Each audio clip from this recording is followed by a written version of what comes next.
Et si les personnages de Gossip Girl étaient un parfum, quel parfum serait-il? On commence tout de suite avec Blair Waldorf, qui est la reine de l'Upper East Side, qui est un personnage manipulatrice, mais à la fois élégante et résolument romantique. Alors pour moi, elle porterait un parfum comme Delina exclusif de Parfum de Marly, qui est un floral intense, poudré, sophistiqué, avec des notes orientales. Elle pourrait aussi porter le Miss Dior Absolu, qui est un parfum plus adulte, plus sophistiqué pour les jours de conquête. On continue avec le deuxième personnage, Serena van der Woodsen, la hit girl connue dans Gossip Girl. C'est un personnage qui a une beauté solaire, qui est sexy sans le vouloir, qui est libre et vraiment souvent excessive. Selon moi, elle porte le Baccarat Rouge 540 de Maison Francis Kurkdjian en extrait, qui laisse un sillage ambré, sucré et lumineux pour qu'on la remarque sans même qu'elle ait dit un mot. C'est un parfum floral également, il a des notes de jasmin, d'ambre et de bois ambré. On passe au troisième personnage qui est l'un de mes personnages favoris de la série, bien entendu, Chuck Bass. Et pour Chuck Bass, rien d'autre que Tom Ford, Oud Wood. Chuck Bass, c'est l'élégance sombre, le pouvoir et la décadence. Il ne porterait jamais un parfum banal parce que lui, son maître mot, c'est « je suis riche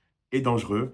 Et là, avec le Oud Wood de Tom Ford, on a un parfum qui est à la fois puissant, sombre, élégant et sensuel. C'est un parfum qui fait partie de la famille des boisées orientales. On a du oud, bois de santal, du vétiver, de l'ambre et de la cardamome. Quatrième personnage, on enchaîne avec Dan Humphrey, qui est vraiment l'outsider de la série. Il vient de Brooklyn, parfois il est un petit peu trop sérieux, donc il porte le ambre noir de la Maison Lalique ou il porte le thé noir 29 de chez Le Labo. Les deux sont des parfums mystérieux qui rappellent un peu l'encre et le bois, donc c'est plutôt sympa, je trouve que ça correspond bien à Dan. Avant-dernier personnage, c'est Nate Archibald, qui pour moi est un homme qui pourrait porter le Dior Homme Intense ou le Ganymède de Marc-Antoine Barrois. Nate, c'est le golden boy, le chic absolu, mais qui est parfois perdu et un petit peu noyé dans les problèmes de richesse et de dynastie de sa famille. En fait, ce que j'aime dans ces deux parfums-là, c'est leur intensité. Ce sont des parfums qui sont très intenses. Et on termine avec Jenny Humphrey, le personnage le plus rebelle de la série,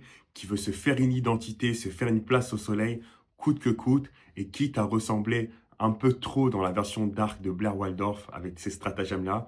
Pour elle, j'ai le Yves Saint Laurent Black Opium ou le Juliette Has a Gun Note Parfum. Je trouve que la marque Juliette Has a Gun colle parfaitement avec le personnage de Jenny. En fait, ce que j'aime avec Jenny, c'est qu'elle a du caractère, elle est là pour choquer, pour s'affirmer, et elle sait vraiment ce qu'elle veut et où elle va. Dis-moi en commentaire quel personnage te ressemble le plus, et surtout, selon toi, quel parfum ils auraient porté.